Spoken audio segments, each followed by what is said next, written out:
मुस्लिम league नून ने वही किया जो वो हमेशा से करते चले आए हैं और एक नया कानून पास किया है। एक्सप्रेस न्यूज़ की खबर मैं आपको बताता हूँ और बताता हूँ बड़ी वारदात इसमें है क्या।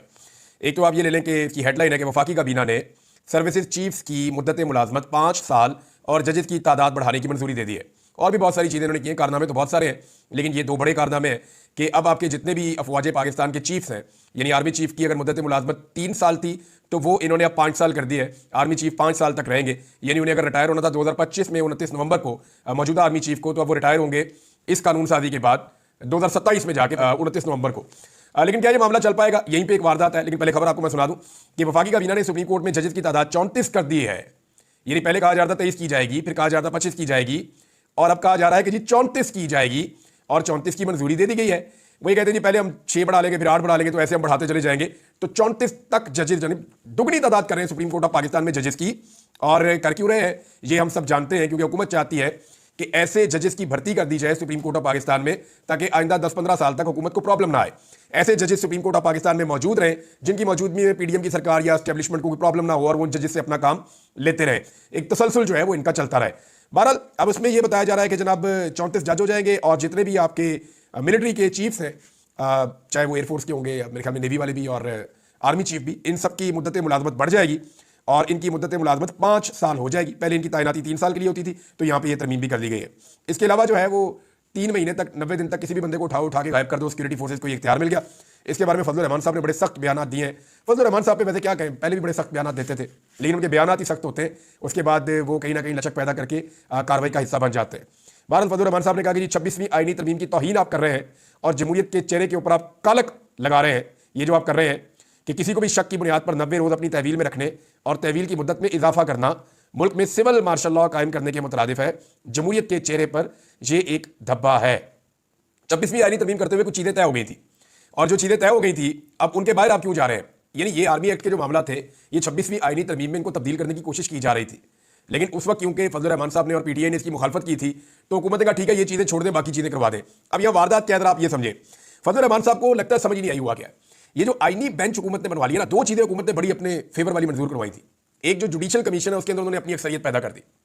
जुडिशल कमीशन का जो इजलास होना है उसको इस तरीके से कर दिया गया कि उसमें हुकूमत ने अपनी तादाद को बढ़ा लिया और हुकूमत चाहे तो जजेस की मर्जी के खिलाफ भी जजेस तैनात कर सकती है और आईनी बेंच भी बना सकती है। अब देखना यह है कि वहां पे जस्टिस याह्या अफरीदी साहब हुकूमत के साथ खड़े होते हैं या नहीं होते। उनका पहला टेस्ट अगर ये कहा जाए तो वो कल के दिन में है, तो पता चल जाएगा कि जस्टिस याह्या अफरीदी कहां खड़े होते हैं, आईन के साथ खड़े होते हैं, इंसाफ के साथ खड़े होते हैं, कानून के साथ खड़े होते हैं, या वो भी कंप्रोमाइज हो जाते हैं या कमजोर पड़ जाते हैं इस हुकूमत और इसकी फस्तायत के सामने। बहरहाल ये इस्लामाबाद हाई कोर्ट में भी कह रही जजेस की तादाद बढ़ा दी जाएगी। ये भी खबर एक जगह पे आई है कि 12 जजेस वहां पे भी कर दिए जाएंगे, ताकि जिन 6 जजेस ने खत लिखा है उनके अलावा दीगर जजेस भी तो होने चाहिए ना इस्लामाबाद हाई कोर्ट में। बंदों को अंदर रखना होता है, उन्हें कंट्रोल करना होता है, तो अपनी मर्जी के जजेस भी वहां पे भर्ती करने की कोशिश की जाएगी। हुकूमत की और एस्टेब्लिशमेंट की पूरी कोशिश है कि कुछ ना कुछ करके अदलिया को काबू कर दिया जाए। और वकला की तहरीक जो है उसको सिर्फ एक अच्छा सा नाम दिया वकला ने, नहीं छटांगे, लेकिन वो तहरीक कहां पे है? आपको आइडिया है कहां पे है? क्योंकि पाकिस्तान के वकला ने आज तक जो भी तहरीक चलाई है, देखिए मैं ये उनकी तौहीन नहीं कर रहा, बहुत सारे वकीलों ने डंडे खाए, मारे खाई, उनका खून बहा, बल्कि कई वकला जो है वो शहीद भी हुए थे और वकला जो है बार बार गिरफ्तार हुए, उनके लिए बहुत मुश्किलात हुई। लेकिन फिर भी जब भी तहरीक चली उसके पीछे बहुत सारा पैसा इन्वॉल्व होता है और पैसे के बगैर चलती रही है। 2 चीज़ें होती हैं, या एस्टेब्लिशमेंट की मदद होती है और पैसा होता है। ये ना हो तो तहरीक हमने चलती हुई नॉर्मली देखी नहीं, और अगर चले तो उसको आगे बढ़ते हुए हमने नॉर्मली नहीं देखा। तो अभी नहीं छड्डांगे ये तो कह दिया वकला ने, लेकिन क्या वो इस सिलसिले को रोक सकते हैं? वारदात क्या है ये जरा समझिए। हुकूमत अगर अपनी मर्जी का आईनी बेंच बनाने में कामयाब हो जाती है और उनके पास एक ऐसा आईनी बेंच होता है जिसमें हुकूमत की मर्जी के मुताबिक चीजें होना शुरू हो जाती हैं, तो फिर हुकूमत सादा अक्सरियत से जो मर्जी कानून पास करती रही इस असेंबली से, उसको चैलेंज करने के लिए आप कहां जाएंगे?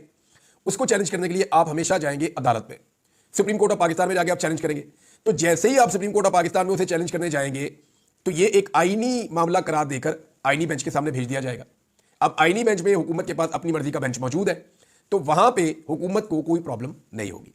आपको मैं फिर आसानी से समझा देता हूं। हुकूमत ने अपनी मर्जी का एक बेंच बना दिया। ये पाकिस्तान दुनिया का वाहिद मुल्क बन गया है जहां पे पार्लियामेंटेरियंस या उस मुल्क के अवामी मुंतखब नुमाइंदे वो सुप्रीम कोर्ट ऑफ पाकिस्तान का एक बेंच तश्कील दे रहे हैं।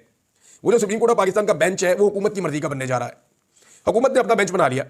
अब इस हुकूमत जितनी भी कानून साजी या आइन साजी करेगी, हुकूमत आज के बाद असेंबली में जो भी करेगी या जो भी ऐसे इकदाम उठाएगी जिन्हें लोग आइन और कानून के खिलाफ समझेंगे, जब भी कोई उसे सुप्रीम कोर्ट ऑफ पाकिस्तान में चैलेंज करने जाएगा, पहले तो जो है वो जाके भारी फीस जमा कराएं, फिर आप उसको सुप्रीम कोर्ट ऑफ पाकिस्तान में चैलेंज करें।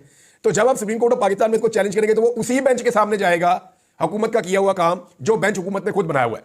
ये है जनाब कार्रवाई। अब आप जाके अगर पाकिस्तान तरीके इंसाफ चैलेंज करेगी तो ये मामला उधर जाएगा।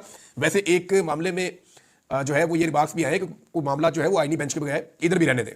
जस्टिस मंसूर अली शाह साहब ने गालिबन ये बात की है, लेकिन अब कोई फायदा नहीं है।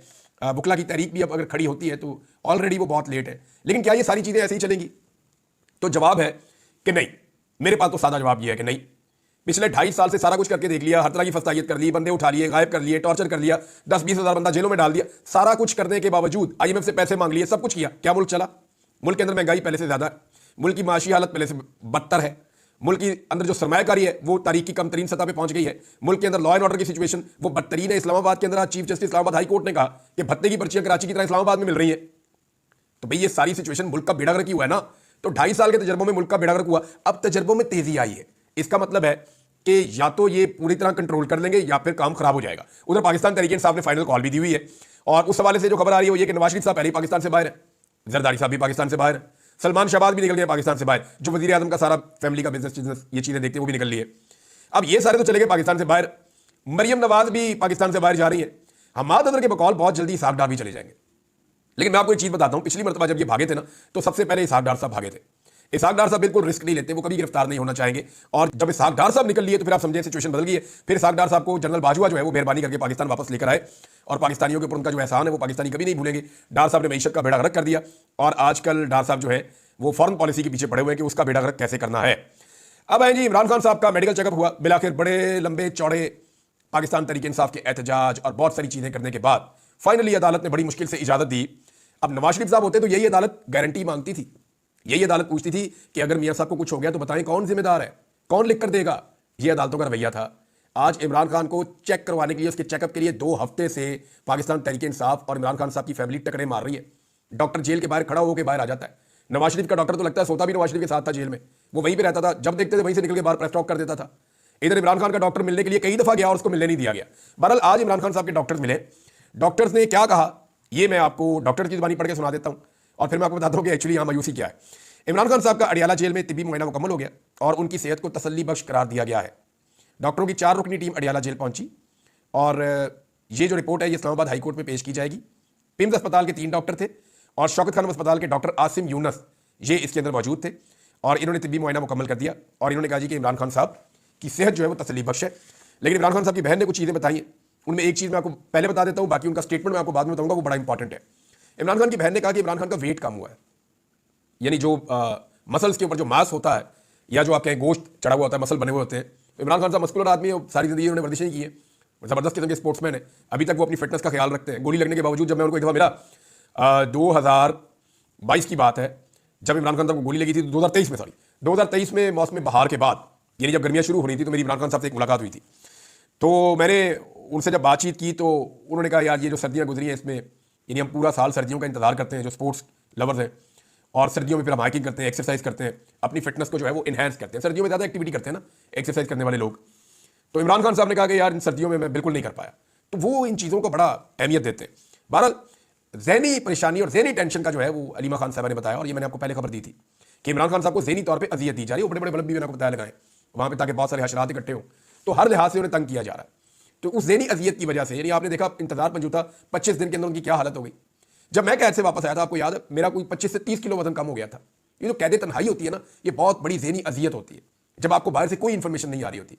तो मेरे साथ ये हुआ था, मेरा बहुत तेज़ी से वजन गिरा था। इमरान खान साहब लगता है इस तरह के मसाइल का उनको शिकार किया गया है, और ये जो 10-12 दिन उनको अंदर बंद रखा गया, लगातार 5 दिन लाइट बंद रखी गई, और जिस किस्म का उनको ज़हनी टॉर्चर किया जा रहा है, इसमें आदमी के मसल्स का कमज़ोर हो जाना या उसका वजन गिर जाना, ये एक नॉर्मल चीज़ है। भारत इमरान खान साहब के डॉक्टर ने कहा इमरान खान साहब की सेहत ठीक है।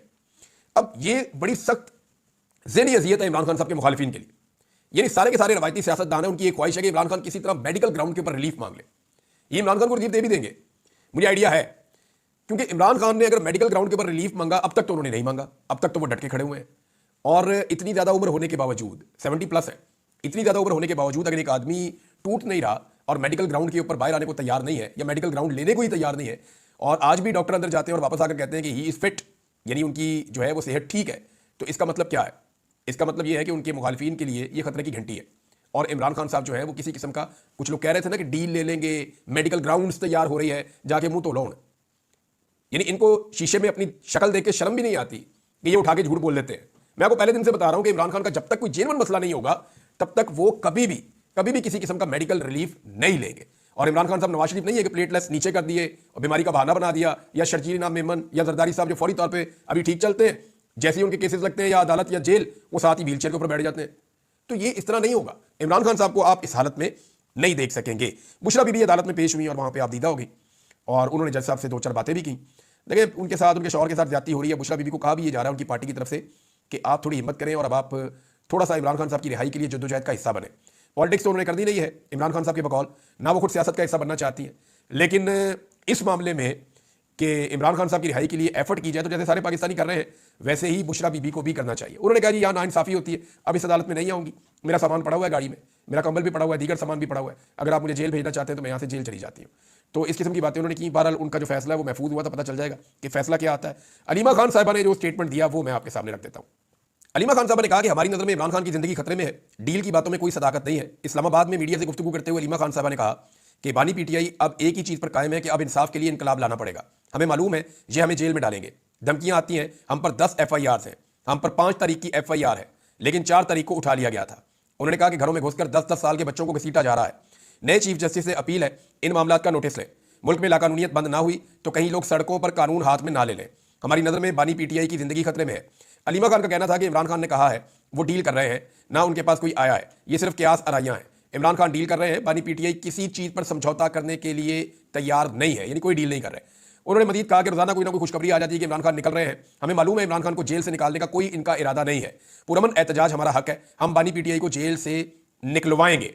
इस मौके पर सलमान अकरम राजा साहब ने भी मीडिया से बातचीत की। उन्होंने कहा कि ये वो लम्हा है जब हम वाकई अपनी आज़ादी हासिल कर सकते हैं। अगर आज हम उठ खड़े ना हुए तो एड़ियां रगड़ते मर जाएंगे।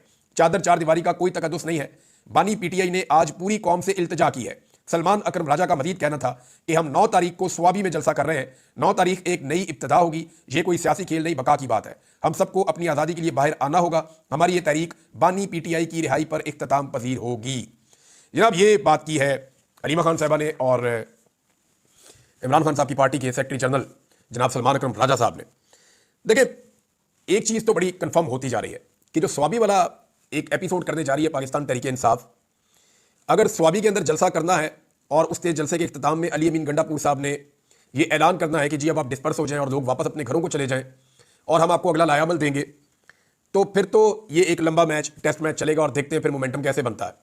लेकिन अगर स्वाबी में पाकिस्तान तहरीक इंसाफ बैठ जाती है और अपनी मतलूबा तादाद पूरा करना शुरू कर देती है कि बंदे आओ जी स्वाबी में पहुंचो सारे, और लोग जोक दर जोक स्वाबी में पहुंचना शुरू कर देते हैं और वहां पे अवाम का एक बहुत बड़ा सैलाब इकट्ठा करके ये इस्लामाबाद की जानिब बढ़ते हैं, तो सिचुएशन तब्दील हो जाएगी। फिर आप जितनी मर्जी आईनी तरमीमें कर लें, जितनी मर्जी कानून साजियाँ कर लें, वहाँ हसीना वाजिद ने भी बेशुमार कानून साजियाँ की हुई थी, बेशुमार आईनी तरमीमें की हुई थी, बहुत सारे अपने बंदे लगाए हुए थे, सारी की सारी भर्तियाँ अपने घर की हुई थी। तो हसीना वाजिद का बहुत कंट्रोल था बांग्लादेश में। लेकिन जब अवाम खड़ी होती है, खासतौर पर नौजवान, तो सारा कुछ धड़ा रह जाता है। अब डिपेंड करता है कि पाकिस्तान तहरीक इंसाफ की क़यादत इस मरतबा अवाम को अकेला छोड़ती है या अवाम के साथ डट कर खड़ी हो जाती है। देखिए पिछली मरतबा तो ये था ना कि जनाब वो MNAs को छुपाना है, आईनी तरमीम हो रही है। अब तो ये भी मामला नहीं है। और दूसरा क्योंकि अली अमीन गंडापुर साहब को अब मेरे ख्याल में एक बड़ा सबक हासिल हो गया है कि भरोसा सिर्फ अपने लोगों पे करना है और भरोसा सिर्फ अवामी ताकत पे और अल्लाह रब्बुल इज़्ज़त पे करना है। अब तक के लिए इतना ही। अपना ख्याल रखिएगा, अपने चैनल का भी। अल्लाह हाफ़िज़।